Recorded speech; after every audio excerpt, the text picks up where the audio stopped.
में करेंगे बहुपद। बहुपद जो टॉपिक है बहुत ही महत्वपूर्ण टॉपिक है और ये कक्षा 9 और कक्षा 10 दोनों कक्षाओं के अंदर दूसरा चैप्टर आता है। कक्षा 9 का भी दूसरा चैप्टर है और कक्षा 10 का भी दूसरा चैप्टर है। ये बहुपद पॉलिनोमियल बहुत इंपॉर्टेंट है समझना कि बहुपद क्या होता है। आज हम केवल बहुपद के बारे में समझेंगे कि बहुपद क्या होता है, उसकी परिभाषा समझेंगे और बहुपद के कुछ उदाहरणों के माध्यम से हम बहुपद को समझेंगे। तो बहुपद किसे कहते हैं उसकी परिभाषा देखें हम। ऐसा बीजीय व्यंजक जिसके प्रत्येक पद में, जैसे ये मैंने बहुत सारे बीजीय व्यंजक लिखे हैं यहाँ पर, ये बहुत सारे बीजीय व्यंजक हैं, ये सारे बीजीय व्यंजक हैं। इसमें हमें क्या करना है, इसके प्रत्येक पद में देखो इसमें कितने पद हैं, ये बीच में जहां पर प्लस या माइनस आ जाता है दो अलग अलग पद हो जाते हैं। जैसे इन दोनों के बीच में प्लस आएगा तो ये दो अलग अलग पद हो गए, इनके बीच में प्लस आएगा इसलिए ये भी अलग पद है, इसके इन दोनों के बीच में माइनस है इसका मतलब ये दो अलग पद हो गए, इन दोनों के बीच में प्लस है इसका मतलब ये भी अलग पद हो गए। तो इसका मतलब इस बीजीय व्यंजक में कितने पद हैं, 1 2 3 4 5 पद है। तो हम क्या करेंगे, इसके प्रत्येक पद में देखना है चर की घात। ऐसा बीजीय व्यंजक जिसके प्रत्येक पद में चर की घात देखनी है, इसके हर एक पद में चर की घात। चर यहाँ पर क्या काम ले रहे हैं, x ले रहे हैं, x चर है तो इसमें x की घात देखनी है। अगर x की घात क्या हो, पूर्ण संख्या हो। पूर्ण संख्या कौन सी होती है,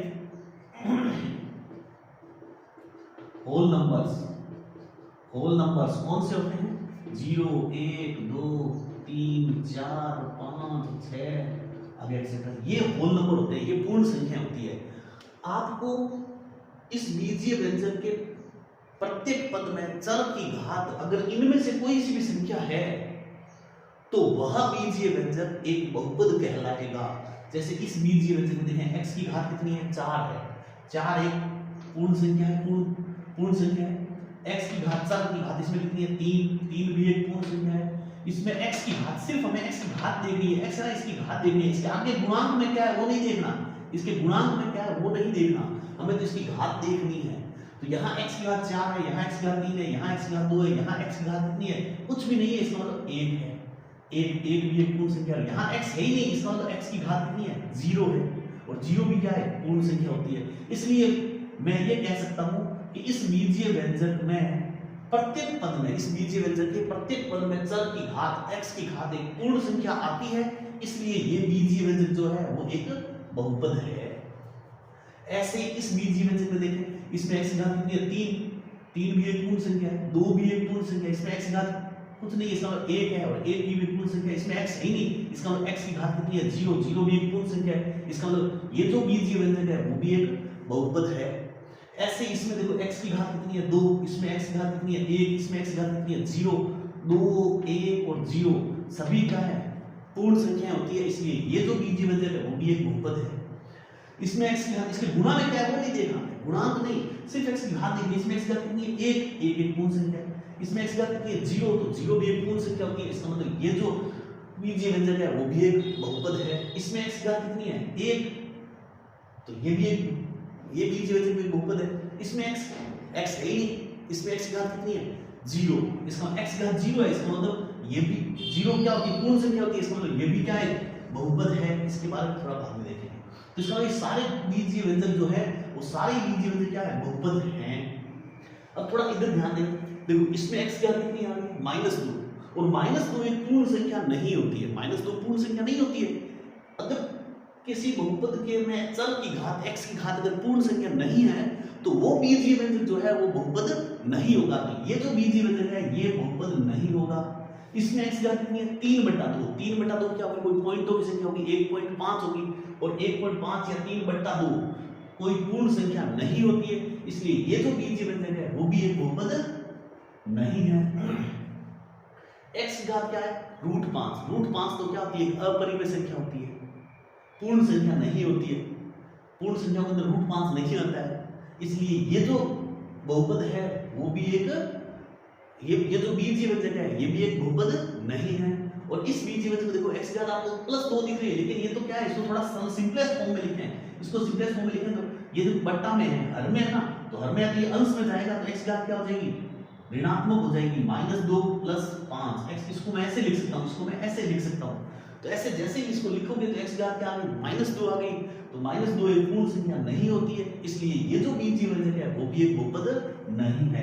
इसका मतलब ये इधर वाले कोई भी बीजीय व्यंजक बहुपद नहीं है, जबकि ये सारे क्या है, ये बहुपद के उदाहरण, ये सारे बहुपद है, क्योंकि इसके प्रत्येक पद में चर की घात क्या है, पूर्ण संख्या है, इसलिए ये सभी बीजीय व्यंजक जो है वो क्या है, बहुपद है। अब हम अगर बहुपद के प्रकारों की बात करें, बहुपद कितने प्रकार के होते हैं, कौन कौन से होते हैं वो देखिए हम। सबसे पहले बहुपद के प्रकार, बहुपद के प्रकार, बहुपद के प्रकार भी देखते हैं। देखो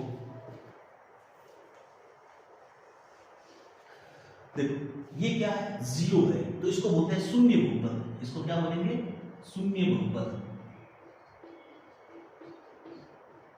और ये क्या है, इसमें x की घात कितनी है, 0 है। जिसमें x की घात 0 होती है, इसका मतलब जिसमें x नहीं होता है, जिसमें x नहीं होता है मतलब x क्या होता है, चर। जिसमें चर नहीं है, जिस बहुपद में चर नहीं होता है उस बहुपद को कहते हैं अचर बहुपद। अचर बहुपद, चर मतलब x नहीं है, इसका मतलब इसको क्या बोलेंगे, अचर बहुपद। ये अचर बहुपद है, कांस्टेंट पॉलिनोमियल। ये 0 पॉलिनोमियल, ये कांस्टेंट पॉलिनोमियल, अचर बहुपद, ठीक है। जिसमें x की घात क्या हो, 1, जो 1 घात का बहुपद होता है, ये 0 घात का बहुपद है, इसको 0 घात का बहुपद बोलेंगे। इसमें x की घात कितनी है, 1 है, इसलिए ये 1 घात 0 घात का बहुपद है, और 0 घात के बहुपद कहलाते हैं अचर बहुपद। और 1 घात के बहुपद होते हैं जिसमें x की घात क्या हो, x की अधिकतम घात कितनी हो, 1 हो। जिसमें x की अधिकतम घात 1 होती है वो कहलाते हैं रेखिक बहुपद, लीनियर पॉलिनोमियल, रेखिक बहुपद, रेखिक बहुपद। और इसमें भी x की घात अधिकतम घात 1 है, यहाँ x की घात क्या है, 0 है, तो x की अधिकतम घात कितनी है, 1 है, तो x की अधिकतम घात 1 है, और 1 घात के जो बहुपद होते हैं वो कहलाते हैं रेखिक बहुपद, लीनियर पॉलिनोमियल। तो ये भी क्या है, रेखिक बहुपद। और इसमें देखो x की अधिकतम घात कितनी है, 2। जो 2 घात के बहुपद होते हैं जिसमें x की अधिकतम घात 2 होती है उसे कहते हैं द्विघात बहुपद, क्वाड्रेटिक पॉलिनोमियल, द्विघात बहुपद। द्विघात बहुपद का मतलब क्वाड्रेटिक पॉलिनोमियल, क्वाड्रेटिक पॉलिनोमियल। इसमें x की अधिकतम घात कितनी है, 3 है, तो ये कहलाता है त्रिघात बहुपद। ये कहलाता है त्रिघात बहुपद, क्यूबिक पॉलिनोमियल, त्रिघात बहुपद, त्रिघात बहुपद।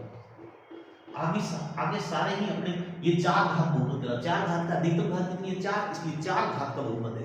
ये 3 घात का इसलिए इसको बोलते हैं त्रिघात बहुपद, ये 2 घात का इसलिए इसको बोलते हैं द्विघात बहुपद। लेकिन जो 1 घात का होता है उसे बोलते हैं रेखिक बहुपद। ये दोनों ही रेखिक बहुपद के उदाहरण हैं। अधिकांश ये पूछ लिए जाते हैं कि रेखिक बहुपद का उदाहरण कौन, निम्न में से कौन सा रेखिक बहुपद का उदाहरण है। 4 ऑप्शन दे देंगे तो आपको सिर्फ इसमें देखना है, इतना देखना है कि किस बहुपद में x की घात अधिकतम घात 1 है। जिस बहुपद में x की अधिकतम घात 1 होगी वह बहुपद ही रेखिक बहुपद होगा। और जिसमें x घात क्या हो, 0 हो, वो कहलाता है 0 घात वाला जो बहुपद होता है उसको कहते हैं अचर बहुपद। 0 घात मतलब x है ही, जिसमें x नहीं है वो कहलाता है अचर बहुपद, अचर। और जो शून्य है उसको बोलते हैं शून्य बहुपद। और शून्य बहुपद की घात क्या होती है, अपरिभाषित है, ठीक है, अपरिभाषित, कोई पता नहीं कितनी होगी। तो आज के लिए हमने बहुपद क्या होता है, बहुपद के प्रकार पढ़ लिए। इसके बारे में अगले बार में हम अगले टॉपिक में बहुपद के शून्यकों के बारे में जानेंगे।